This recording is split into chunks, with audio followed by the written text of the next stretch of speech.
Hello everybody and welcome back to my channel. My name is Gita Mary and today I have an uplifting and positive video for you guys. Not only because it was requested that I put a positive spin on some of these climate news that we're seeing right now. I am really motivated and inspired these days, so I really want to talk about some of the benefits or advantages to the climate crisis. But hear me out on this. Today's video is going to be about what are some of the benefits that we might not think about right now to solving the climate crisis. Not only not dying in a big pit of fire, which in and of itself is also somewhat of a benefit, I would say. This video is not to say that there's not going to be consequences and like severely damaging fallout from what we're seeing with our changing weather, with pollution, with extreme weather conditions right now. There are, and we will see more of that in the future. However, I think there are, especially if we sort of get our minds together, both consumers, industry and politics, there are some tremendous benefits that we will also be seeing if we fix these things now. And that's what today's video is about. The first point is related to energy. Right now, our energy grid, our energy system is very, very affected by fossil fuels. Still, to this day. Fossil fuels, oil, gas, everything is intertwined, and when the prices for those things are affected or changing in any way, we will see that throughout the power grid, also in renewable energy. However, when we phase out fossil fuels, we will see a tremendous amount of energy independency, which is really what we want. So right now, a lot of nations are importing energy, which is a really big problem, both in terms of natural disasters, extreme weather and war. So our energy is affected by global politics, geopolitics, in many different ways. However, if we find ways, and those ways are available, it's usually just about the economic funding to get them started. If we find ways of making, especially like developing economies, energy independent, we will see a huge, huge change in how reliable and how cheap our energy really is going to be. As such, a benefit of solving climate problems and pollution right now will be more reliable and cheap energy because of energy independency. Another thing that I think is important to focus on is that with talk of environmentalism, with talk of changing climate and extreme weather, what we will see is a lot more focus on local communities, and that has a lot of benefits. First of all, overall. So a lot of our systems and structures today has been focused on individual consumers, and a lot of people still, unfortunately today, only focus on themselves. However, if we're gonna come together and solve our climate issues, we're gonna see a lot bigger focus on what we as individuals can do in communities, and that will have amazing benefits for mental health, for how people thrive in their local communities, how people help each other out in local communities, and I think that is so amazing and inspiring. It's something we're already seeing a lot of actually right now. A lot of the protests that are happening, both in terms of climate environmentalism and environmental justice, we are seeing because of this sense of community, this sense of belonging somewhere. And I think it's incredibly important to focus not only on what you as an individual is doing, but how you as an individual can help other people around you. It's so massively important, and we're seeing it a lot already. When we are talking about how to reduce our impact, one thing that comes up every single time is diet. It's the kind of food that we eat, right? So that's obviously really, really important. I think the overall estimate that people have to reduce their meat consumption with 70%. A lot of people are going all vegetarian and all plant-based, both of which are amazing. If you want more inspiration on how to do that or how to phase out certain types of products, I have tons of recipes that you can gather inspiration from. But even just reducing the amount of animal products you consume will have a huge impact, both on the environment and also on your health. When we phase out meat, especially red meat, our risk of getting sick with heart disease will drop by 20%.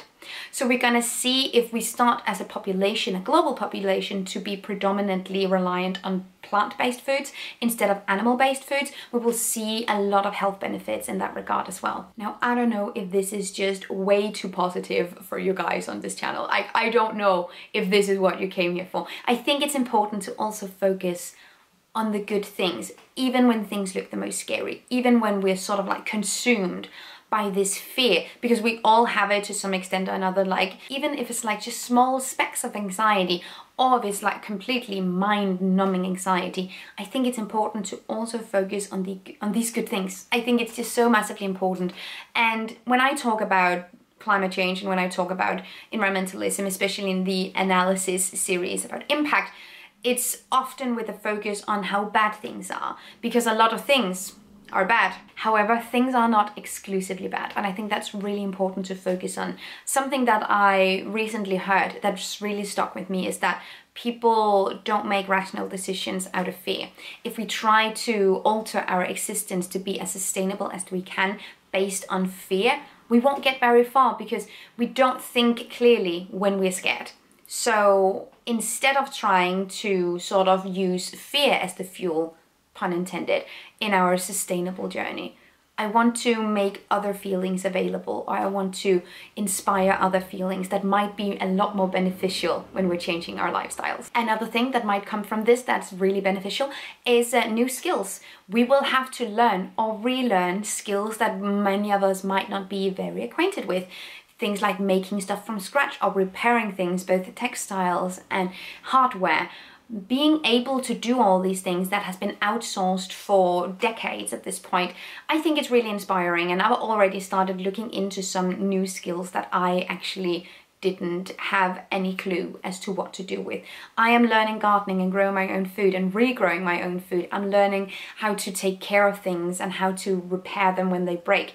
And those are valuable life skills that I perhaps wouldn't have learned if it wasn't for environmentalism. Now, something that might also end up becoming a lot better because of environmentalism is workers' rights and working conditions for people in our supply chains. So again, had it not been for environmentalism, I would not really have gotten into supply chain transparency. I wouldn't have cared, I guess, about workers' rights and the people that made the products that I'm using and wearing every single day.